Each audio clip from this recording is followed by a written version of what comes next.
Paano makuha ang 550 pesos na travel tax refund pag paalis ka ng Pilipinas? Maganda at mapagpalang araw sa inyong lahat. May nag-message kasi sa akin na kapwa nating OFW kung mayroon akong nakuhang 550 pesos na travel tax refund sa airport nung bumalik ako dito sa Kuwait. Ang sagot ay meron. At kung paano ay share ko sa inyo kung yung step by step kung paano ko nakuha yung 550 pesos na tax refund.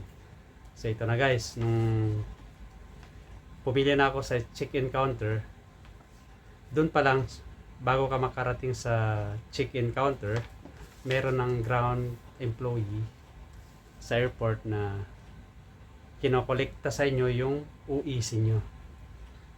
Pagkatapos niyan, na-obserbahan ko meron silang listahan. So kumbaga, master list na nila yun. Pagkatapos niyan ay ibabalik din sa inyo yung UEC na mayroon nang naka-attach na maliit na papel. At sabi sa akin, kailangan mo na mag-signature dito para pag kinuha mo yung 550 pesos mo na tax refund ay kukunin tong kopya mo ng UEC at saka itong papel na to. So nung dumating na ako sa check-in counter, in-present ko na yung mga kailangan ko doon. Number 1, yung passport, ticket, UEC, at saka yung departure card, at saka yung working visa. Kasi yung working visa nan nakatatak sa yung passport, pero mayroon ng ibang bansa na hindi na nakatatak kasi paperless na sila. Katulad dito sa Kuwait, meron na kaming tinatawag na civil ID card. So yun na lang ang nirepresent ko sa airport. So pagkatapos noon, na-check niya lahat ng mga kailangan ko doon at ibinalik yung mga papers, sinabihan ako kung saan ko makukuha yung 550 pesos na airport tax refund. Okay, so by the way guys, kapag palis kayo ay magprint kayo ng 4 na piraso ng UEC nyo, kasi yung para mayroon kayong backup, kasi yung isang print ay iniwan doon sa check-in counter.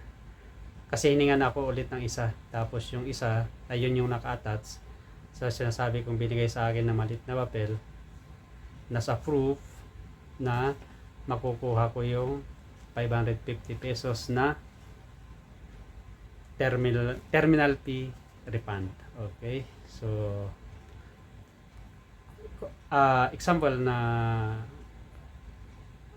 paalis kayo at di kayo sinabihan na mayroon kayong makukuha na 550 pesos na travel tax refund, ay mas mainam o maigi na tanungin nyo na lang din para alam nyo kung mayroon kayong makukuha o wala. Kasi hindi lahat ng paalis ng bansa ay makakuha ng 550 pesos na terminal fee tax refund.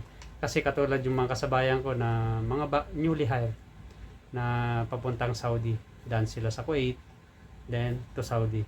Kasi bagong hire sila, sabi nila na hindi sila kasama sa mabibigyan ng travel tax refund. Kasi tinanong ko yung isa kong kasama na kung meron siyang nakuha, wala. By the way guys, sinabihan ako na makukuha ko yung travel tax refund ko doon sa departure area kung bago paalis ang eroplano. Kasi yung mga iba, as observe ko nung papasok na ako nakapasok na ako ng immigration, tapos punta na ako ng departure kung saan yung eroplano naghihintay na sakyan namin, ay yung iba ay makukuha nila bago sila pumasok sa kanyang departure area. So, hindi pare-parehas. Kaya, mas mainam, tanongin nyo muna. Sa check-in counter pa lang, tulad ng sabi ko. So, ang re-represent mo pala, para makuha mo yung 550 pesos, ay yung passport, yung UEC mo, at nakalakip din yung maliit na papel na sinasabi ko, naka-attach na doon with your signature. Tapos, iiwan na doon yun. At kasama na rin yung boarding pass. So, sana lahat kayo ay makakuha. Lahat tayo.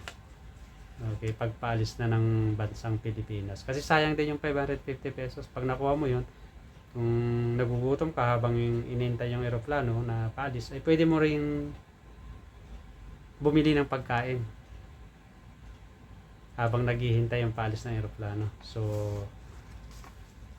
sana guys, nakatulong sa inyo, short kong video na to, para makuha nyo rin yung 550 pesos na travel tax refund. So, maraming salamat guys sa iyong panunood at pagsama sa akin.